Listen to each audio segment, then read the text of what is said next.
મુખ્યમંત્રી ભૂપેન્દ્ર પટેલ આજે સુરતના પ્રવાસે હતા ત્યારે મુખ્યમંત્રી ભૂપેન્દ્ર પટેલે સુરતમાં ₹73 કરોડના કામોનું લોકાર્પણ અને ₹362 કરોડના વિકાસના કામોનું ખાતમુહૂર્ત કરીને સુરતવાસીઓને ₹435 કરોડના વિકાસના પ્રકલ્પોની ભેટ આપી હતી।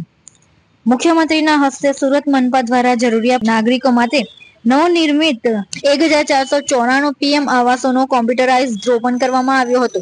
સુરત શહેરને સુપર સ્વચ્છ લીગમાં અગ્રીમ સ્થાન અપાવનાર સ્વચ્છ સુરત માટે પાયારૂપ સ્વચ્છતા કર્મીઓ સાથે સંવાદ કરી મુખ્યમંત્રીએ અભિનંદન પાઠવ્યા હતા। સાથે જ ખાડીપુરના કાયમી નિરાકરણની પણ ખાતરી આપી હતી।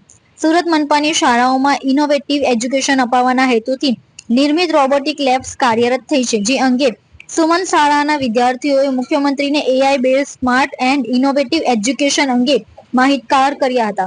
સુરત મનપાના રોબોટિક લેબ્સ નિદર્શન સ્ટોલની મુલાકાત લઈ મુખ્યમંત્રીએ વિદ્યાર્થીઓને પ્રોત્સાહિત કર્યા હતા। મુખ્યમંત્રી ભૂપેન્દ્ર પટેલે અડાજણ પાલના સંજીવકુમાર ઓડિટોરિયમ ખાતે આયોજિત સમારોહમાં સુરતવાસીઓને સંબોધતા જણાવ્યું હતું કે શહેર વિકાસ વર્ષ અંતર્ગત સુરત શહેર જિલ્લામાં શ્રેણીબદ્ધ વિકાસ કામો થઈ રહ્યા છે। સુરતીઓની સુખ સુવિધા વધારતા કરોડોના વિકાસના કામો સુરતીઓના ઇઝ ઓફ લિવિંગમાં વધારો કરશે।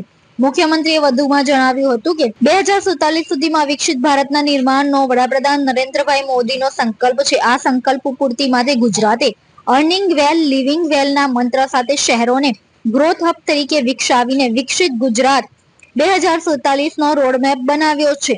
સુરત શહેર અને આસપાસના વિસ્તારોના હોલિસ્ટિક ડેવલપમેન્ટ સાથે ગ્રોથ હબના રૂપમાં વિકસાવવાનો પ્લાન અમલી છે।